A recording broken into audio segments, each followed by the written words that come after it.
Yon ang ating bagong pakinis. Yan. Sige, tsaka lang. May edit naman natin yan eh. Yan, paano puruhan ang ating bagong palitada mula sa wrap.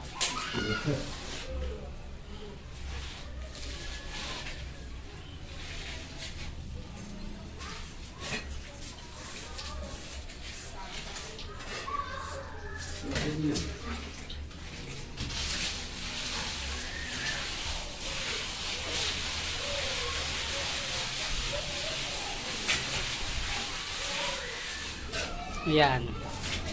Tapos ang ating puro, yan, ganyan lang. Ibababad nyo lang siya hanggang sa wag nyo hahaluin. Kasi pag hinalo nyo, pangit siya ipahid sa puro. Kailangan nakababad lang siyang ganyan. Yan. Papakita ko sa inyo kung paano magpahid. Yan. Dito, papahiran natin to ng puro. Ito ang ating napuruhan na kanina, di ba? Finish na. Pakita ko sa inyo kung paano natin siya pakikinisin. Itong prop na yan. Bakit? Hindi nyo na kailangan ng ng tatawag. Kahit kayo na lang, DIY nyo na lang yung mga pader nyo kung gusto nyo pakinisin. Yan. Papupuruhan natin mamaya yan. Yan, the veterans. Master of cement.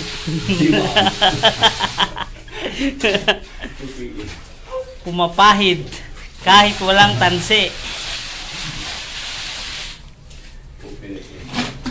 Mga guys. Okay. Ganito lang. Mga guys, ganito lang tamang pagpupuro. Panoorin nyo ako kung paano magpuro. Simple lang.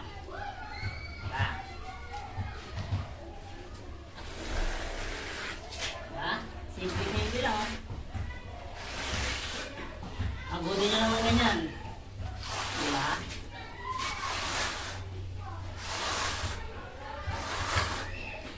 Pag unang pahid nyo, huwag nyo na munang balikan kasi malambot. Mamaya na pagtigas ulit.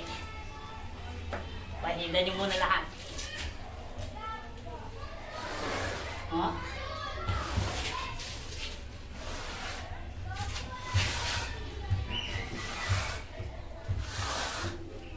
Mga kayong bagay ito, pag marunong na kayo magkinis, tsak yung mga bahay nyo, napakikinis na. Hindi nyo na kailangan magpakinis. Ay na magbayad na magpapakinis. Kasi gusto nyo, pakinisin nyo na yung buong bahay nyo eh. Kasi marunong na kayo eh, di ba? Yan, ganyan lang. Simple lang pakinis. Diba?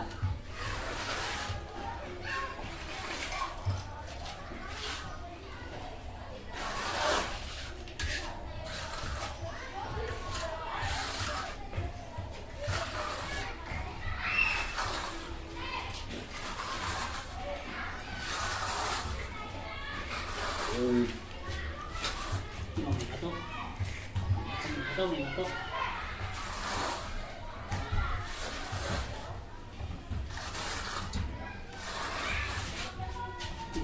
Ganun lang. Kasimple.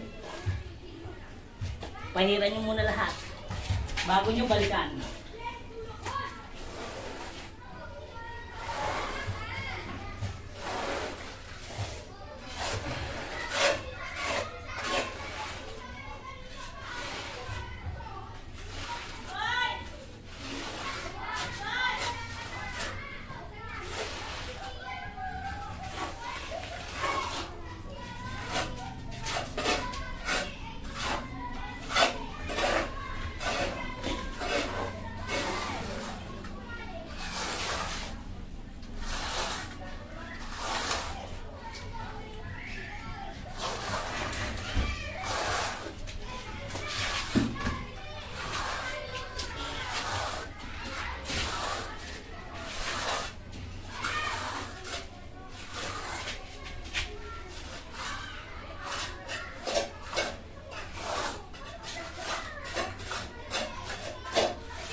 na.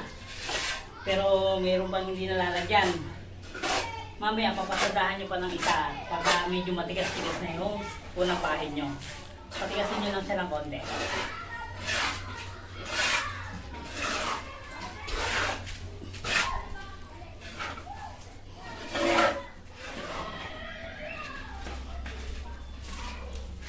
Okay, medyo matigas na. Medyo matigas na siya.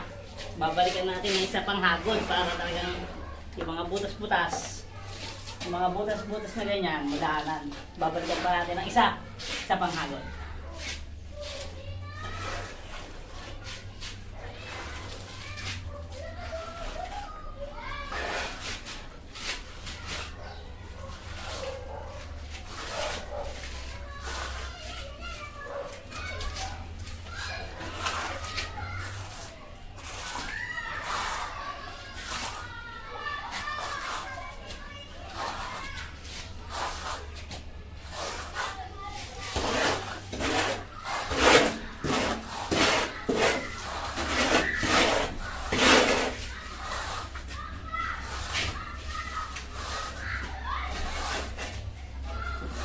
Diba? Napakalinis na niya. Kahit yung langgam maglangad, madudulas.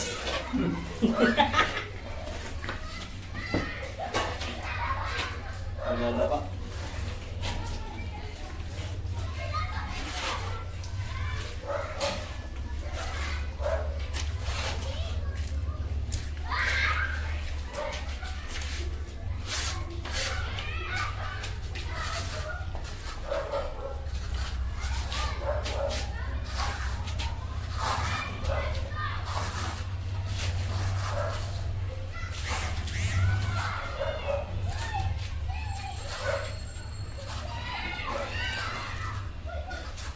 Kung yung langgam eh, hindi makapit ang paa eh.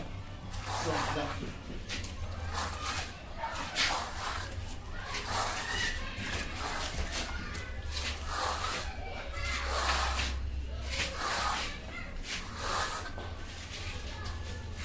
Ganun lang.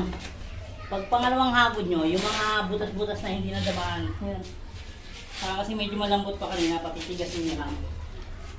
Ngayon, pag pangalawang hagod nyo, diba, finish na yan.